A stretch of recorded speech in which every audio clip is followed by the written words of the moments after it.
Welcome to maths का magic powered by शिक्षक junction.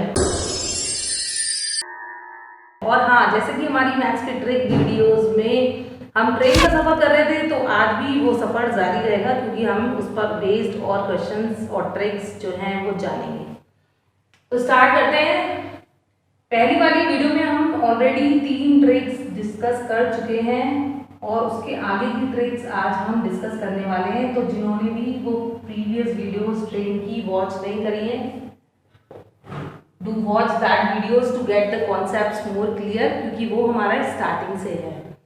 अब देखो यहाँ पर क्या था, उसमें हमने जो लास्ट ट्रिक डिस्कस करी थी वो ट्रिक थी हमारी trains in the opposite direction. यहाँ पर 2 ट्रेन्स हैं and they are moving in the same direction। ठीक है, दोनों की डायरेक्शन सेम है but with different speeds।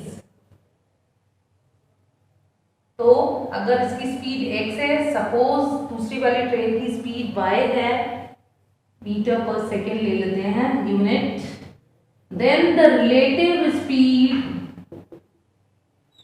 is equal to the difference of the speed of both the trains। Let us make it more clear through an example कि अगर हमारी suppose train A move कर रही है with the speed of 10 metre per second और जो हमारी speed train B है that is moving with the speed of 16 metre per second, then the relative speed is equal to 16 minus 10 metre per second that is equal to 6 metre per second. तो है ना simple. तो relative speed आपको निकालनी हो, दोनों train same direction में हो, तो वो उनके डिफरेंस के बराबर होगा। Coming on to the next one.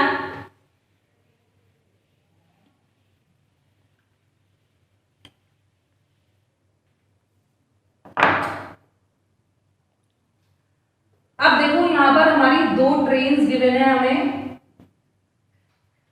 और मैं आपको विजुअलाइजेशन से पढ़ा रही हूँ क्योंकि अगर कहते हैं देखा हुआ ज्यादा समय तक याद रहता है। So I am drawing the trains for you to get the concepts more clear. अब इस ट्रेन की लेंथ दे रखी है हमें x मीटर्स और इसकी जो स्पीड है that is u metre per second. ठीक है, on a track. Of course train है तो ट्रैक पर ही दौड़ेगी और एक ट्रेन दूसरी ट्रैक पे है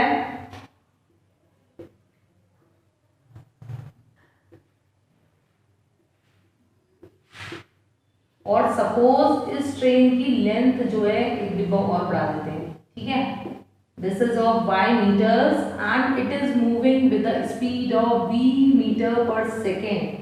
तो अगर हमसे पूछा जाए कि इन दोनों को क्रॉस होने में ट्रेन्स को कितना टाइम लगेगा, how much time they will take to cross each other, तो टाइम टेकन जो होगा by trains to cross each other that will be equal to length of both the trains divided by sum of their speeds।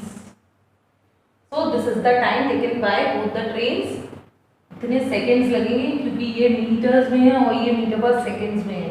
Let us make it more clear through the values. अगर हम इनकी कुछ values ले लें तो ज़्यादा अच्छे से समझ में आएगा। सपोज हमारी x जो ट्रेन है दैट इज 100 मीटर्स लॉन्ग है और जो y ट्रेन है उसको हमने ले लिया कि ये तो और ज़्यादा लेनी पड़ेगी, है ना, क्योंकि लंबी ट्रेन बनाई थी हमने।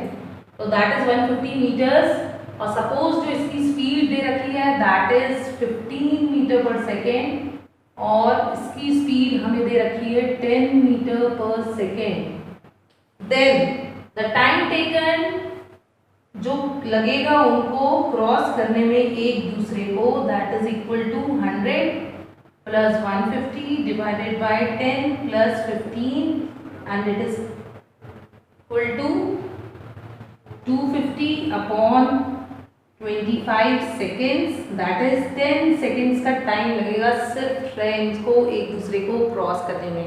और वैसे जब भी बच्चे ट्रेन में बैठे हुए होंगे तो हमारी ट्रेन रुकी हुई भी होती है, तब भी अगर कोई और ट्रेन क्रॉस करती है तो हमें लगता है हमारी ट्रेन चल रही है ना। ये तो एक लाइव एग्जाम्पल है, सबने ही देखा होगा। क्लियर हो गया ना ये वाला trick? Now coming on to the next trick, इसमें थोड़ा सा चेंज होता है।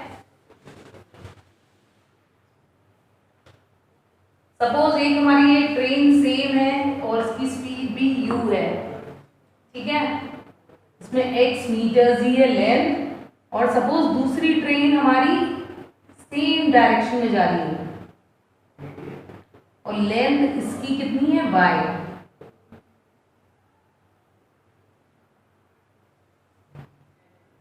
Length of the train is equal to y metres और जो इसकी स्पीड है दैट इज v मीटर्स। तब जो फास्टर ट्रेन होगी that will cross the slower train, तो उसमें जो time taken by faster train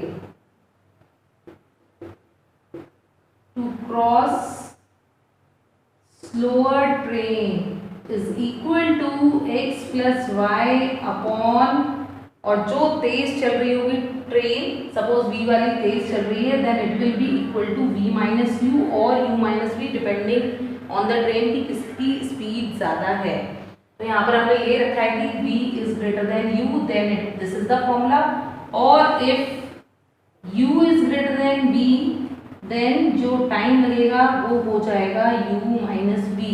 तो वो आपको देख के पता लग जाएगा कि कौन सी ट्रेन तेज चल रही है कौन सी हल्की।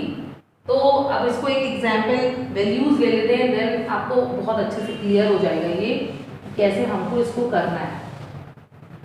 सपोज ये जो हमारी ट्रेन है, तो देखो यहाँ पर हमें दो ट्रेन गिवन है। पहले वाली की ट्रेन की लेंथ 75 मीटर्स है और इसकी स्पीड 5 मीटर पर सेकेंड है, और जो दूसरी ट्रेन है उसकी लेंथ है 85 मीटर्स और स्पीड 10 मीटर पर सेकेंड है। तो जो टाइम लगेगा फास्टर ट्रेन को क्रॉस करने में जो स्लोअर ट्रेन है that is equal to length of both the train that is 75 metres plus 85 metres, और जब दोनों ट्रेन सेम डायरेक्शन में होती हैं तो रिलेटिव स्पीड माइनस होती है ऑब्वियसली, तो डिनोमिनेटर में हमारा आ जाएगा 10 माइनस 5 और इसकी यूनिट है मीटर पर सेकेंड। तो जब आप इसको सॉल्व करोगे it comes out to be 160 upon 5 and it will take 32 seconds to cross over the slower train. So this is all for this video. I hope you all like this video. Stay connected to the channel for more educational updates. Till then, take care. Bye bye.